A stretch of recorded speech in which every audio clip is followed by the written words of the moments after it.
The most important day, humanity faced its own extinction.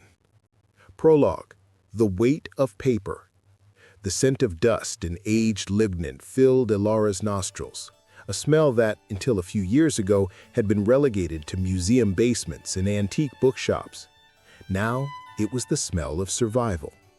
She sat on a cold concrete slab in what used to be the subterranean server farm of the London School of Economics, a place where, less than a decade prior, terabytes of fleeting financial data and academic theory zipped across glass fibers at the speed of light. Today, the room was silent, utterly silent. The thousands of server racks stood like cold metallic gravestones, their little green and orange eyes permanently extinguished. They held nothing, not a single byte of memory, not a single line of code, not even a phantom echo of their previous function. Elara ran a gloved hand over the smooth, brittle surface of a large, laminated card. It was a photographic reduction of the entire history of modern semiconductor fabrication, printed in microscopic detail, one of 40 million such cards. This card, this fragile piece of analog technology, contained more knowledge than the entire combined digital output of the year 2012, which, like everything else digital, had vanished. She looked up at the only light source, a small battery-operated LED lamp, and then back to the title of the card in her hand. The most important day humanity faced its own extinction. The irony was profound. That day, known universally now as the Great Silence, had been perfectly clear, cloudless, and utterly mundane until 11:34 a.m. Greenwich Mean Time.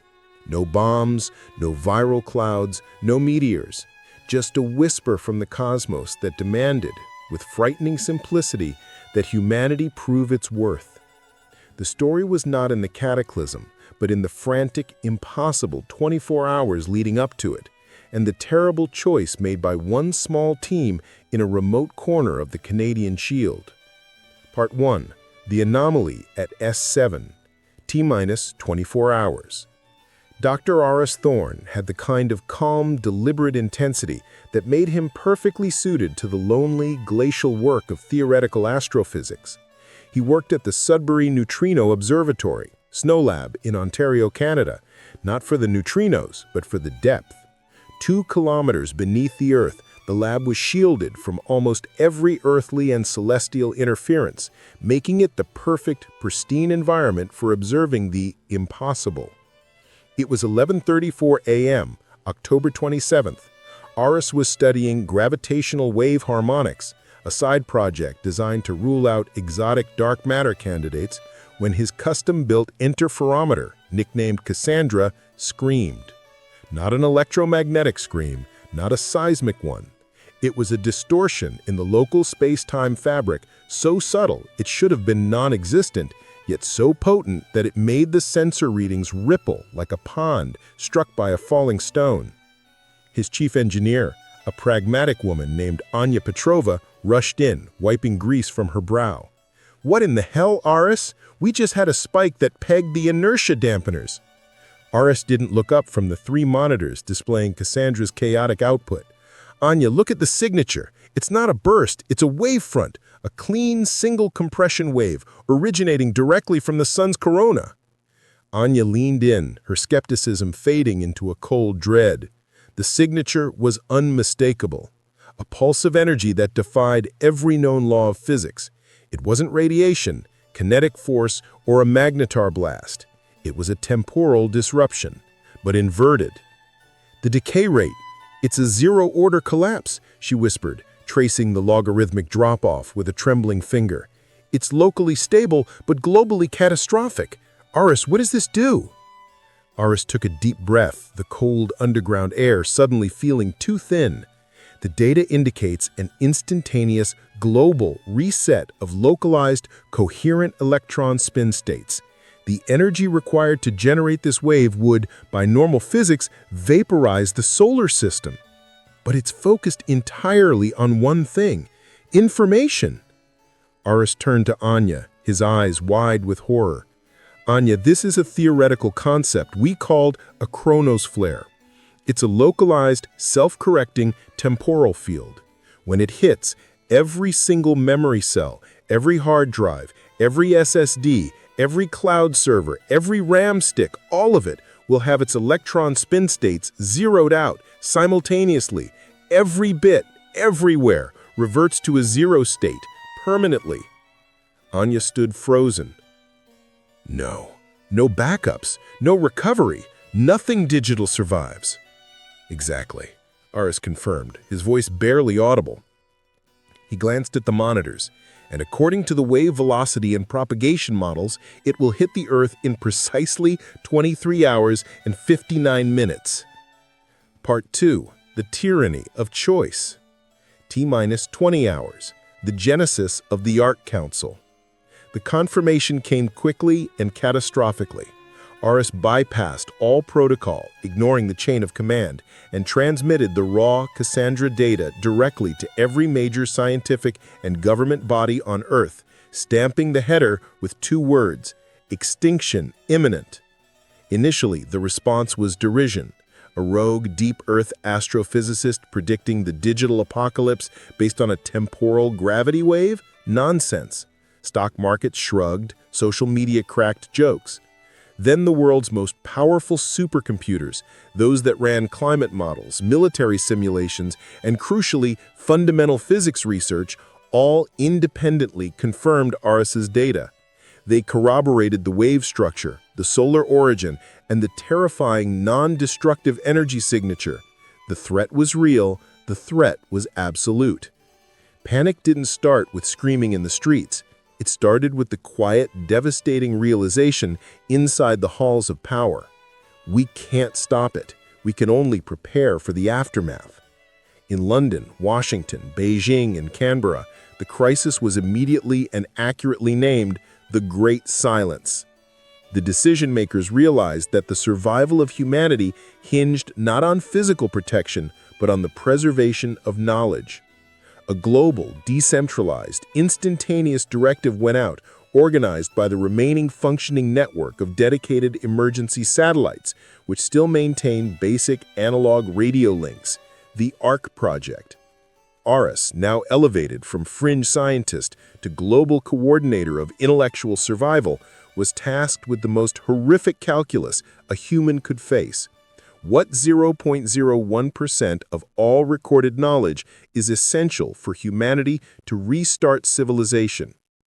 He was given control of every operational large-scale printer, microfiche machine, and metal etching facility on the planet.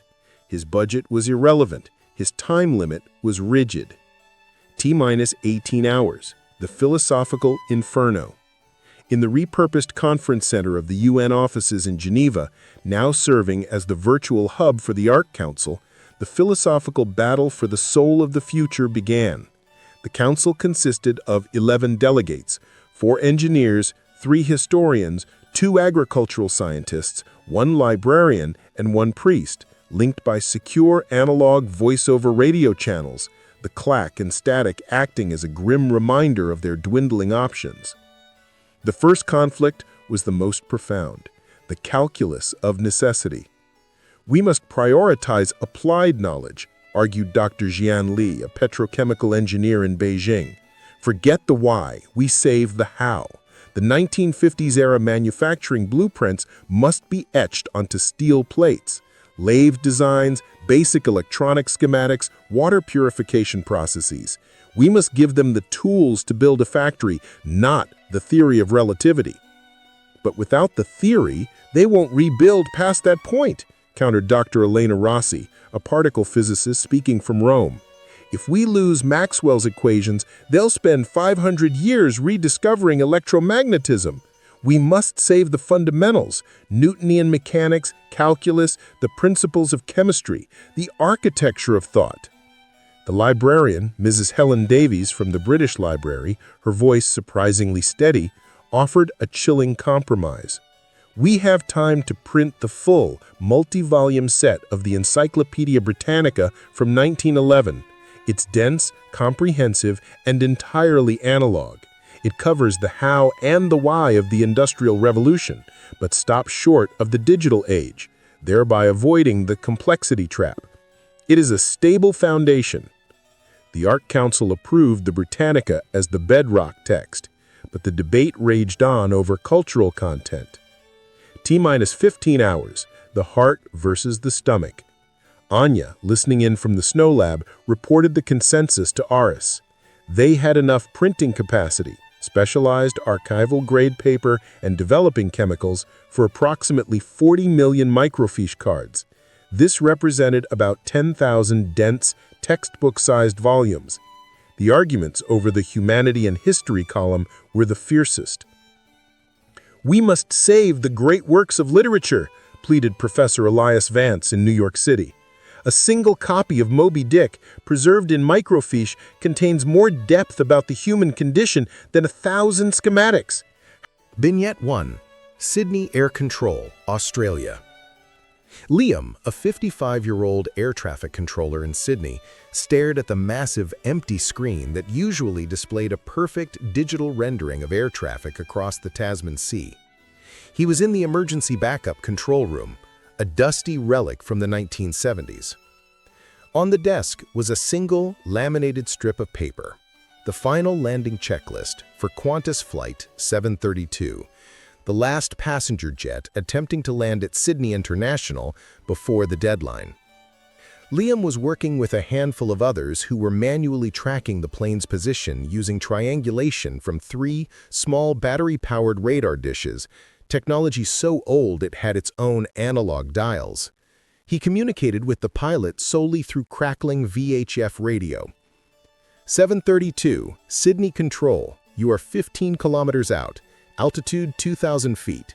Maintain visual on the coast, confirm you are following the old Caper chart approach for runway 34R. The pilot's voice, stressed but professional, cut through the static. Affirmative, Sydney. Paper chart approach locked in. We're proceeding entirely on visual and dead reckoning. The only moving part in this cockpit is the compass needle. Liam's heart hammered. He knew that the instant the Chronos flare hit, if his mind was focused on the complex calculation of airspeed, drag, or the digital frequency of the VHF radio, he would suffer the cognitive spike. T-minus 5 minutes. Liam grabbed a worn wooden stress ball, a gift from his daughter, and placed it on his desk. He positioned his chair so that his eyes were fixed not on the radar dials, but on the simple, painted lines of the landing checklist. T-minus 1 minute. 732, you are clear to land. Godspeed, pilot. Prepare to focus on a non-digital object at my mark. Liam closed his eyes for a moment, breathed in, and focused on the tactile sensation of the wooden ball in his palm. Smooth, cool, round. Vignette 2. Manchester Power, UK. In the humming, dimly lit control room of a massive, pre-digital coal power plant near Manchester, engineer Syra Khan stood rigid.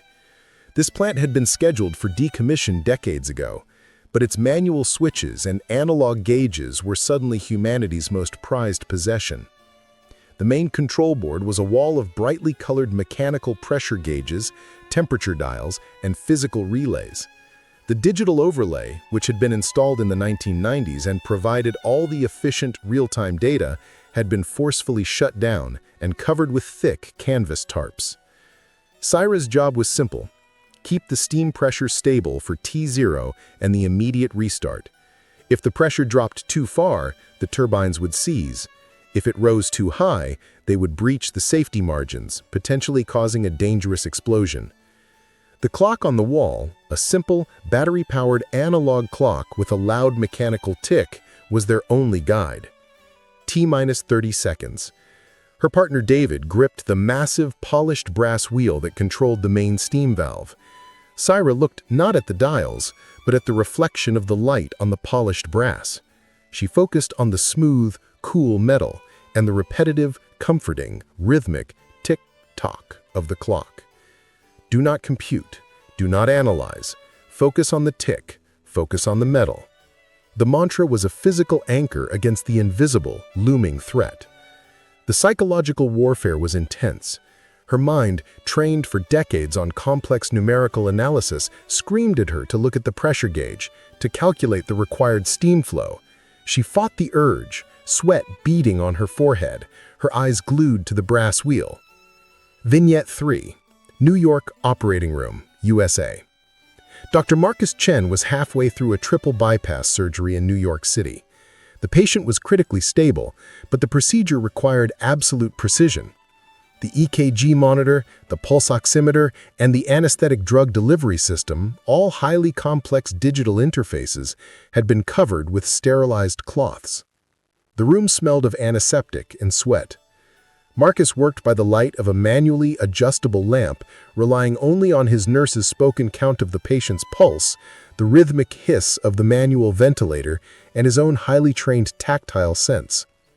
"Pulse is 85, doctor," the nurse whispered. "Pressure stable. T0 in 10 seconds." Marcus was stitching the final graft. His mind was fully engaged, but focused purely on the physical, non-digital act of placing the needle and thread. He was looking at the slick red tissue, feeling the resistance of the artery, ignoring the silent machines around him. T-minus 5 seconds. Evelyn leaned in, holding a small silver cross her mother had given her. She stared at it, praying. Marcus kept his eyes focused on the needle point, concentrating on the perfect mechanical movement of his hand. Needle in, needle out. Pull thread, repeat. The moment of extinction. T0, 11:34 a.m. GMT. The wave hit. It didn't feel like a shock wave or a flash. It felt like a deep, internal hollow. For Marcus in New York, the sudden, brief surge of cognitive stasis manifested as a momentary blinding confusion of depth perception. The patient's heart, which had been perfectly clear and real, seemed to momentarily flatten into a two-dimensional photograph. For one agonizing second, his hand twitched, but because his focus was purely on the physical resistance of the thread and tissue, the muscle memory held. He blinked, the 2D confusion vanished, and he placed the final stitch. For Syra in Manchester, the silence hit as an unbearable internal cacophony. 1,000 useless memories of old code and digital dashboards flashed through her mind, a sensory overload of non-existent data. She felt a powerful, almost irresistible urge to rip the tarp off the digital controls, but her eyes were fixed on the rhythmic tick-tock and the solid brass wheel.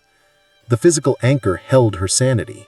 David, his hands steady on the wheel, felt the same surge of mental static, but maintained the simple, non-analytical act of holding. For Liam and Sydney, the pressure burst behind his eyes. He momentarily forgot the name of the plane, the runway, and even the existence of air travel. But his eyes were fixed on the laminated checklist. He focused on the texture of the plastic and the sharp edge of the black marker. Physical, non-digital. He blinked, and the plane's identification, 732, snapped back into his conscious mind. The cognitive spike lasted only 2 to 5 seconds, but it was absolute. Anyone who was actively engaged with a digital system, or even abstractly calculating a digital process like the complex math behind GPS, crumpled, incapacitated by the sheer, meaningless flood of mental noise. Then just as suddenly as it came, the wave passed. The world was quiet. The great silence had arrived. Part 4. The Dawn of Silence. T+1 hour. The weight of zero. Eris and Anya ascended the 2 kilometers back to the surface, the elevator cables guided by an emergency manual winch, a relic from the lab's founding days. They stepped out into the bright October sunlight. The first thing Eris noticed was the bird song, loud, unfiltered. The world had never truly been quiet before. Every home, every street, every remote corner had been humming with electromagnetic noise, Wi-Fi signals, cellular chatter. Now there was only the wind in the trees and the sound of their own footsteps crunching on the gravel. The electromagnetic smog had vanished entirely, leaving a sensory clarity the world hadn't experienced since before the telephone. Anya reached into her pocket and pulled out her smartphone. It was dark. She pressed the power button. Nothing. She flipped it over and over, a polished black mirror. "It's truly gone," she whispered, her voice thick with emotion. The loss was profound, terrifyingly absolute. All her children's baby photos, the voice messages from her late mother, her entire history since 1995. Zero. Eris nodded, tears welling in his eyes, not of sadness, but of overwhelming fatigue. He said, "The price of survival was the entire human memory of the last 60 years. The digital memory is gone. The financial history, the detailed medical histories, the personalized training data for every complex machine. Zero." The immediate aftermath was chaos, but organized chaos. The analog communication systems, ham radios, shortwave broadcasts, dedicated hardwired phones, began to relay reports, static-filled voices providing cold comfort. The grid, partially functional, manual coal and hydroelectric plants were running, but nuclear control systems were dormant. Massive distributed power loss across continents, but the critical manual plants, thanks to the stasis warning, had held their steam pressure and flow. Aviation, all planes grounded. No digital control towers, no GPS. Manual signals working. All planes attempting landing at T0 had succeeded, relying solely on the analog skill of their pilots and controllers like Liam and Sydney. Communications, reset to 1940s technology. All satellites were still in orbit, but their digital guidance and control systems were inert. They were just silent metal lumps circling the globe, a useless, glittering graveyard of information. But the most surprising and ultimately most important report came from the global network of printing facilities. The Ark was a success. T+7 years, the Keeper, and the future. Ilara, now 19, had completed her rigorous training in archive maintenance and microfiche reading. She was one of the youngest designated keepers, chosen not only for her mental acuity, but also because she had no memory of the previous world, no digital nostalgia to distract her. She sat on a cold concrete slab in what used to be the subterranean server farm of the London School of Economics, a place where, less than a decade prior, terabytes of fleeting financial data and academic theory zipped across glass fibers at the speed of light. Today, the room was silent, utterly silent. The thousands of server racks stood like cold, metallic gravestones, their little green and orange eyes permanently extinguished. She ran a gloved hand over the smooth, brittle surface of a large laminated card. It was a photographic reduction of the entire history of modern semiconductor fabrication, printed in microscopic detail, one of 40 million such cards. This card, this fragile piece of analog technology, contained more knowledge than the entire combined digital output of the year 2012, which, like everything else digital, had vanished. She looked up at the only light source, a small battery-operated LED lamp, and then back at the title of the card in her hand.